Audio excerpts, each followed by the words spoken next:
Oakland. How we doing, y'all?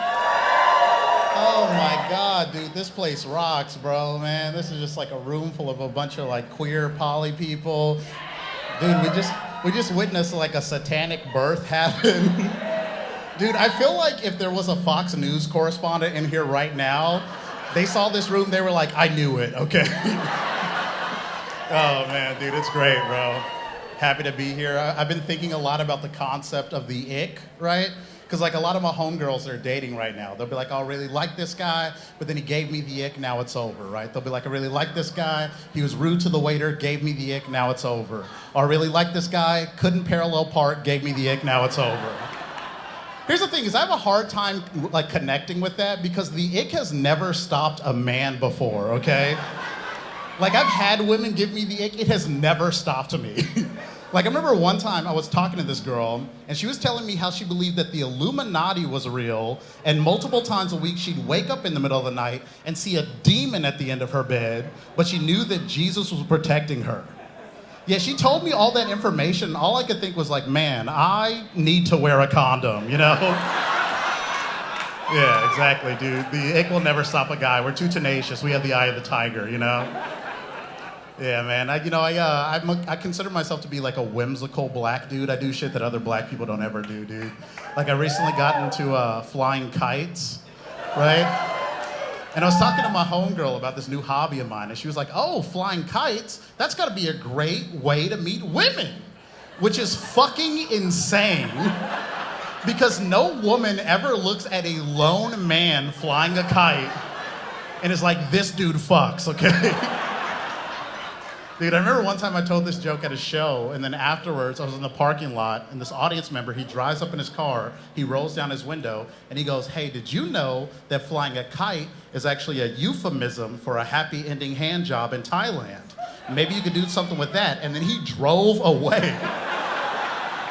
What a crazy way to find out that guy got a hand job in Thailand, right, dude? Bro, the other day I was watching this documentary about Tourette's syndrome. We all know about Tourette's syndrome, right?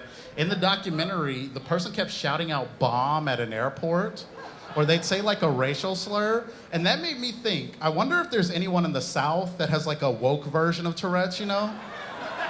Right? Like they're in the middle of a church sermon, they're just like, her body, her choice, you know? Or maybe there's some dude in the Klan who's like, Black Lives Matter, oh my God.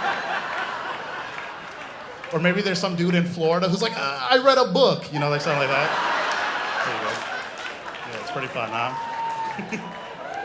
Yeah, that's great.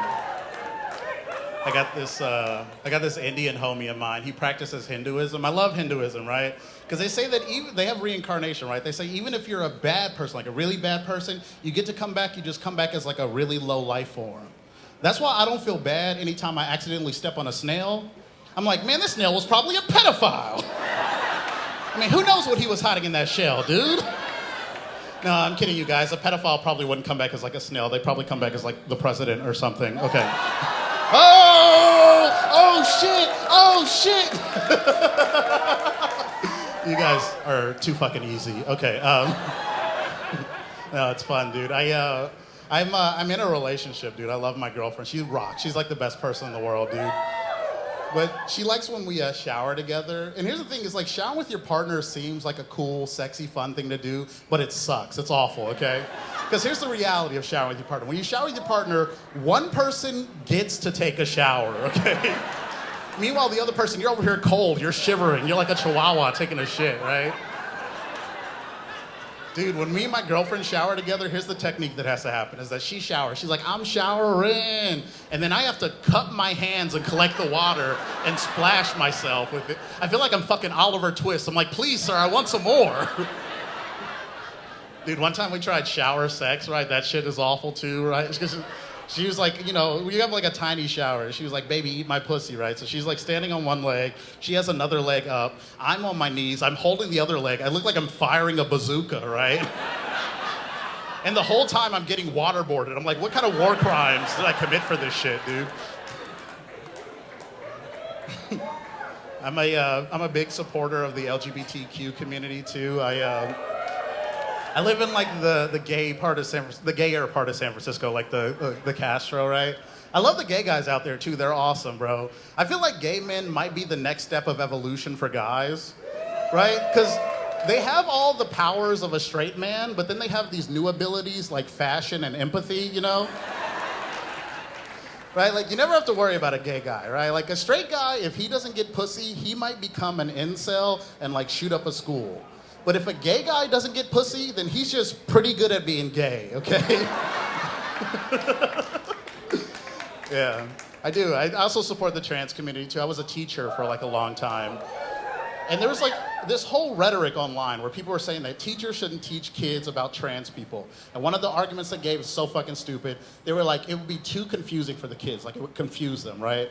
Which is so dumb to me because kids watch cartoons and have no problem understanding that. Like, you want to know what's hard to understand? SpongeBob SquarePants, okay? SpongeBob is a talking sponge that lives in a pineapple under the sea. And he works as a fry cook. Like, he makes minimum wage but owns a home. That's hard to understand, okay?